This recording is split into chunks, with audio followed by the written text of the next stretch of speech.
start with the coach. Start with Mike Krzyzewski, unflailingly positive, everything upbeat, everything about what's next all the time. The team game, the selfless commitment to defense, which generates the offense.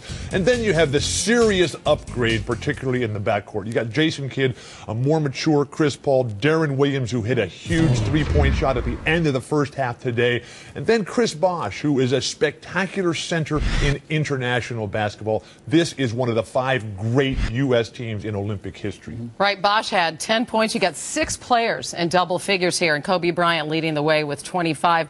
Next up, Argentina or Greece. Honestly, is this team going to be tested? No, they will not be. But the Argentina-Greece game will be very good. Argentina, they lost their first game of the tournament against Lithuania. Kleza hit a big 3 at the buzzer to win that game. Since then, Argentina has been coming back. You've got the top-scoring duo for Argentina in Ginobili and Scola.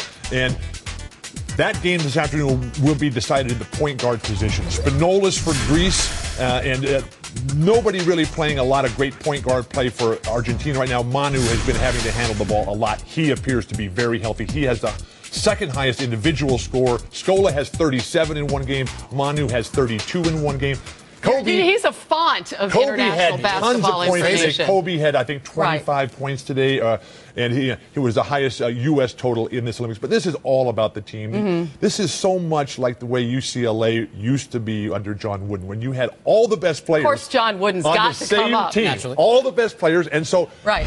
You don't ever look at the score. You just look at the time of the game, and you play every position, every possession to win, and that comes back to Krzyzewski and Colangelo. It has just been absolutely spectacular basketball. And the players themselves, and they really seem to have embraced this whole Olympic experience. They've been everywhere, some of them to the Great Wall and watching Michael Phelps and really sort of enjoying and soaking this all in, and meanwhile just intimidating the heck out of the rest of the world on the basketball court. Hannah, they're having fun. The games are not that long. It's a 40-minute game. There's not the extended commercials, not the extended halftime. It's really something they're enjoying immensely. They are having a wonderful time passing that ball around. They're getting up and down the court in the transition game. If anybody is going to be able to have a chance to play against them, they're going to have great point guard play, a passing center who can handle the ball at the high post area, and then you have to knock down the three-point shots. That's why Greece, while they're not a completely athletic team, Greece has the most ability, I believe, to upset the United States. But it's not going to happen, though. Realistically, right? This should be a blowout of epic proportions. We're seeing contributions from guys like Kobe Bryant and LeBron James that shouldn't surprise on the inside from Dwight Howard and Chris Bosh. But the X factor, perhaps, the play of Dwayne Wade. He has returned, and maybe the Heat had some questions. It appears that they've all been answered. Josh, he was not healthy the last couple of years, and this is a very brutal game, basketball, and the year-round nature of NBA basketball with the international aspect now added, it just puts more pressure on these guys. He is healthy. He's got in the weight room. He has found that explosive result that you get from pumping that iron all the time.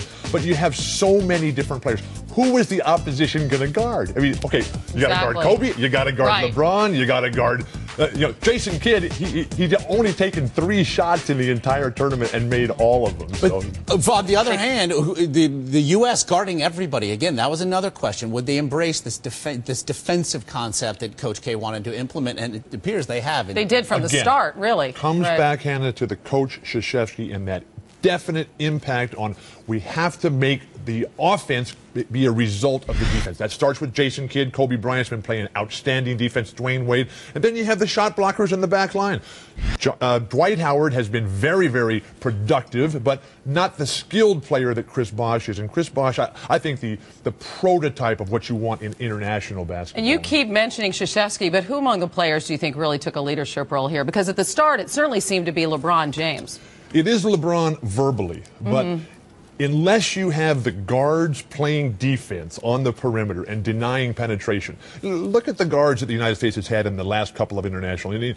In Athens, they had Marbury and Iverson. They're not going to play any defense. In Japan, you had Joe Johnson and Kirk Heinrich. And now you've got Jason Kidd and Kobe Bryant, who love to get out there, pressure the defense. They don't have the offensive responsibilities that they normally have in an NBA game. And now everybody else just feeds off that enthusiasm, and they come out and they just hammer down.